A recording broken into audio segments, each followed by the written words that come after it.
Hi, this is Jill from Fabric Garden in Sacramento, California, and I want to welcome you to the start of our Sun-kissed block of the month. So we are ready to release kit number 1. So this will be our first demonstration video. Sun-kissed is a 10-month block of the month, and it is a beautiful quilt. Has sunflowers, bees, honeycombs. This is what the pattern looks like.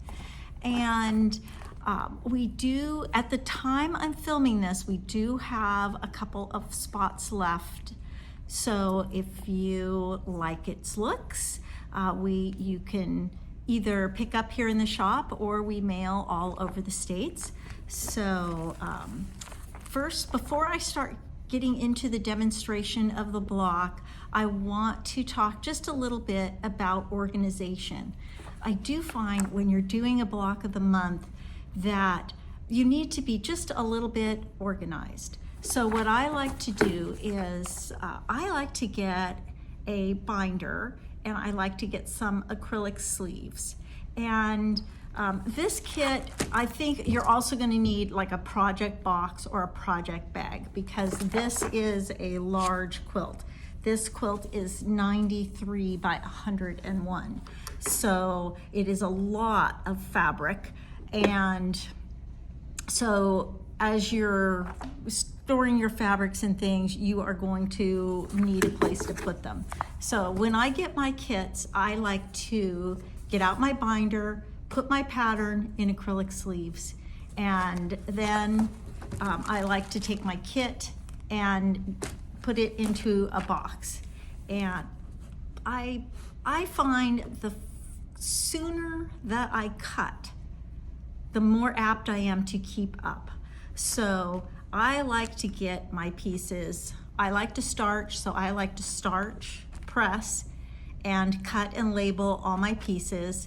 And that way, whenever I have a moment, I can do a little sewing. And I find that the sooner I cut and prep, when I get my kit, even if I can't get to the sewing for another week or so, it's ready to go whenever I am. So again, before the demo, let me show you block 1. So here is block 1 of the block of the month. And this is what your kit number 1 will look like. So it has 10 fabrics, 9 prints, and a background. And in month 1, you will be making 4 of the same block. So let me get my camera rearranged for a downward view of the table, and I will get to the demonstration. Okay, so here we are, and here is block number 1. And the cutting on this is very detailed, and I will just go over the different units that you are going to make. So some of the pieces are just plain. So you will have these whites, and the sunflowers are just plain cut blocks. So the first blocks I'm going to talk about are our 4 patches that make a chain through the block. So these are done with strip piecing. So you will be creating 3 different strip sets, and the pattern will tell you and show you what to match up together. Now you can see I've already cut from some of mine to make my first block. I still need to make my other 3. So you will sew these together on your machine, and I pressed toward the green on all of mine. Just a decision that I made while I was sewing. And when I am cutting these, the first thing you have to do when you're cutting is square up an end. And I'm going to use this one because the fabric has a lighter and I think we'll be able to see the ruler better. But when I straight cut one end, I like to line a line on my ruler up with my seam line. And then I will clean cut one edge. Now I am right-handed, so I do cut from left to right, and I like to make sure that the line on my ruler is lined up with the seam and the width that I'm cutting is lined up with the end of the fabric. So I will cut and continue on. Now, sometimes you get this lined up and you cut and you might make a couple of cuts, maybe even 3 or 4, and when you go to lay it on, it won't match up over on the side. So I will do another clean cut. I'll flip it over and I will clean cut that edge again. Just it's the nature of when you're pressing, sometimes this gets distorted and you may have to adjust and clear cut again when you're cutting. And the reason I like to line this line up with the seam line is sometimes this outside edge can be a little wavy and not straight. So I know when I cut on this seam, using the seam line as the guide, that my block will always look straight. So once I have cut all my pieces, these do get put together into 4 patches. And I'm going to flip my block over so you can see. I do like to twist my seam when I press. I like to make this little twist because it makes a super flat little intersection of these 4 seams. So when I do that, you can see this seam allowance here.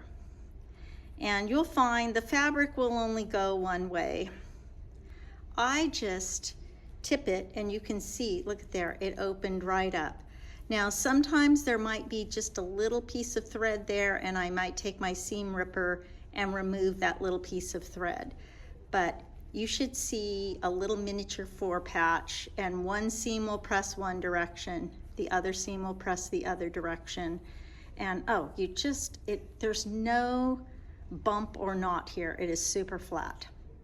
So you don't have to use that method, but it's a favorite of mine. So we've talked about these blocks here. Now the rest of the blocks, all these here, these are all made using the same method.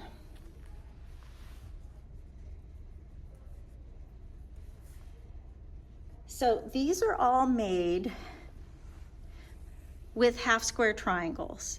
So you're putting, the pattern will tell you which fabrics to match up together, and the pattern tells you to mark a center line and then mark a 1/4 inch from each line. I just used my magic wand and marked my sewing lines. Now, these are slightly oversized. So when these come together, they're a little bit bigger than they need to be. And so they will need to be trimmed. And you've got a couple choices on your trimming. You can use a regular ruler. It just needs to have a 45-degree line running out to a point. If the 45-degree line does not go to a point, you're not going to be able to use that to trim. And the other tool I like to use for trimming is the Tucker trimmer from Studio 180 Designs. And I like this ruler because you can see it doesn't have so many lines on it, so I'm less apt to miscut. So if I'm using my regular ruler, I line my 45-degree line up exactly on the seam line, and I want to know that I've got a little bit of fabric here on the outside edge. This we're trimming to 3.5, and I should see a little bit of fabric over that. I will trim 2 sides, I will flip it over, I will line my 3.5 inch line up with where I cut. This 45-degree line should still be on the seam, and I will clean up the other 2 sides. The Tucker trimmer really works the same way. I've got my 45-degree line. I just have less places that I can miscut. You know, I don't have so many lines to look at. Trim the 2 sides, flip it, line it up, lining up where I already cut, lining up with the bias seam, and trimming. And just a quick note, I did press these open.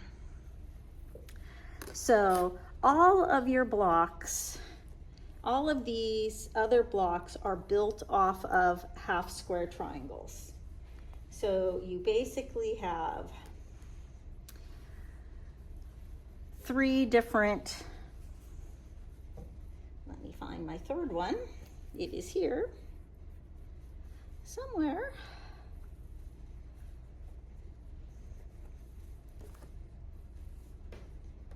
Well, you also have a blue one. I guess I've lost my blue one, but you also have a blue one. So you have 3 different colorways. And the rest of the construction of this block is done with popped corners. So the pattern will tell you, and you've got your little squares and you've marked your sewing line from corner to corner, and it will tell you where you need to put those corners. And those, following the pattern, you'll take the correct color, put it onto the correct color, line up those corners, stitch across, and you can press this up. You'll need to trim off these bottom 2 pieces and press the corner up. So all of these blocks are done with that pop corner method. So this yellow block here, that is this half square triangle, and it has a little pop on this end, and it uses this cute little bee fabric and does a pop on the other side. So pretty basic construction on your units for the block. I recommend that before you assemble the block, you take a ruler, measure each unit, make sure it is fairly accurate. Then I sewed in rows. I sewed 4 rows, and then I sewed the 4 rows together. Now, the pattern doesn't really have any instructions for pressing your seams, and I am not, sometimes I will press a seam open, but I do love how when I press to one side, I get beautiful nesting. If I've pressed all these open, it is very difficult to get all 4 seams to come together in a really nice point. So I went with the method of pressing towards least resistance, because that way the block is more flat. So I pressed towards my block that had no seams. Then I found this block that's 4 different pops. It didn't mind me pressing that way. So it was kind of unusual. I pressed towards the green, I pressed towards the yellow, both ways. And then as I went, I just put the next row under it and pressed the other direction. So you can see I just pressed. And then I did the same thing when I sewed the rows together. They really had a preference. When I tried to iron them open, all these 4 patches got very bumpy, especially right where it met this other seam. And I ended up with a big knot here. But I found row 1 liked to press down. When I added row 3, it wanted to press towards 2, and the same that row 4 wanted to press towards 3. So I just went with the method of pressing towards least resistance. and I have a really nice flat block without a lot of bumps and things in it. So when it's time for quilting, the long armor will enjoy this. So that is block 1, and I think you will find this goes together pretty quickly.